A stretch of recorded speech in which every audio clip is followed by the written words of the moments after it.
is a lamp unto my feet, and a light unto my path.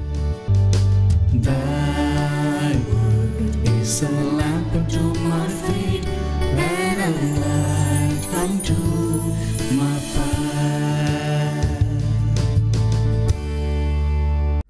A reading from the book of Genesis. Jacob departed from Beersheba and proceeded toward Haran. When he came upon a certain shrine, as the sun had already set, he stopped there for the night. Taking one of the stones at the shrine, he put it under his head and lay down to sleep at that spot. Then he had a dream. A stairway rested on the ground, with its top reaching to the heavens, and God's messengers were going up and down on it. And there was the Lord standing beside him and saying, I, the Lord, am the God of your forefather Abraham and the God of Isaac. The land on which you are lying I will give to you and your descendants. These shall be as plentiful as the dust of the earth, and through them you shall spread out east and west, north and south. In you and your descendants all the nations of the earth shall find blessing. Know that I am with you. I will protect you wherever you go, and bring you back to this land. I will never leave you until I have done what I promised you. When Jacob awoke from his sleep, he exclaimed, Truly, the Lord is in this spot, although I did not know it. In solemn wonder he cried out, How awesome is this shrine! This is nothing else but an abode of God, and that is the gateway to heaven. Early the next morning, Jacob took the stone that he had put under his head, set it up as a memorial stone, and poured oil on top of it. He called the site Bethel, where the former name of the town had been Luz. Jacob then made this vow, If God remains with me to protect me on this journey I am making, and to give me enough bread to eat and clothing to wear, and I come back safe to my father's house, the Lord shall be my God. This stone that I have set up as a memorial stone shall be God's abode. The word of the Lord. A reading from the Holy Gospel according to Saint Matthew. While Jesus was speaking, an official came forward, knelt down before him and said, My daughter has just died, but come lay your hand on her, and she will live. Jesus rose and followed him, and so did his disciples. A woman suffering from hemorrhages for 12 years came up behind him and touched the tassel of his cloak. She said to herself, If only I can touch his cloak, I shall be cured. Jesus turned around and saw her and said, Courage, daughter, your faith has saved you. And from that hour the woman was cured.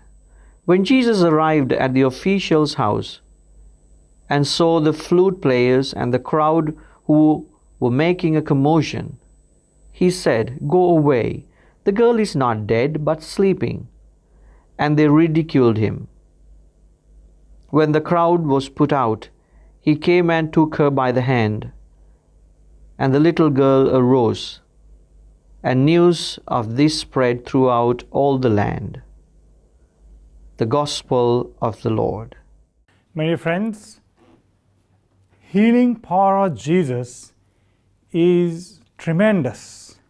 By the touch of his hand, people were healed. Today in the Gospel we hear that Jesus took the girl by his hands and the girl came back to life. This may sound like something not possible. It is in fact mentioned in the Gospel when Jesus said the girl is sleeping, people laughed at him. In our own situations, my dear friends, we also doubt, we also have suspicion, we have all kinds of reservations whether God will listen to my prayers, whether He will heal me or He will grant my prayers. During this time of trouble and all kinds of problems of life, my dear friends, we need to keep constant faith in Jesus Christ. The father who came to Jesus to ask that to heal the girl had a very deep faith in Jesus.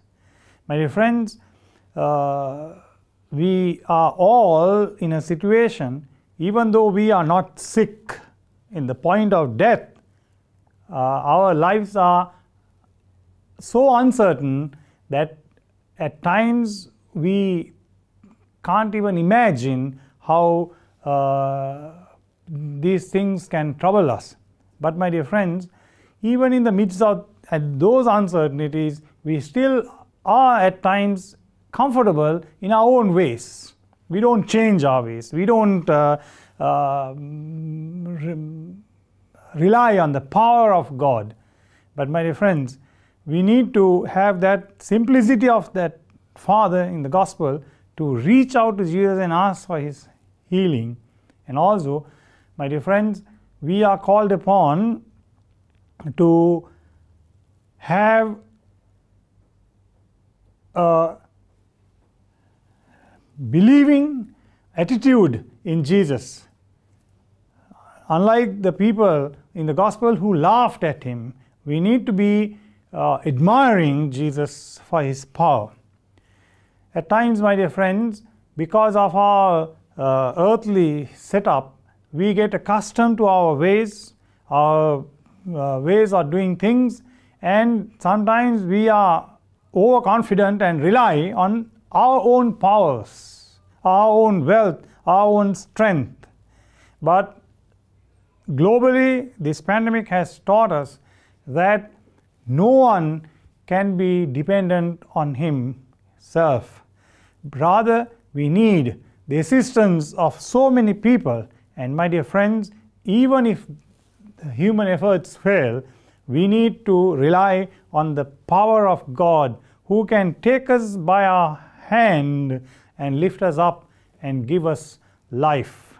Therefore, let us have that deep faith and the hope of good health and life in Jesus Christ.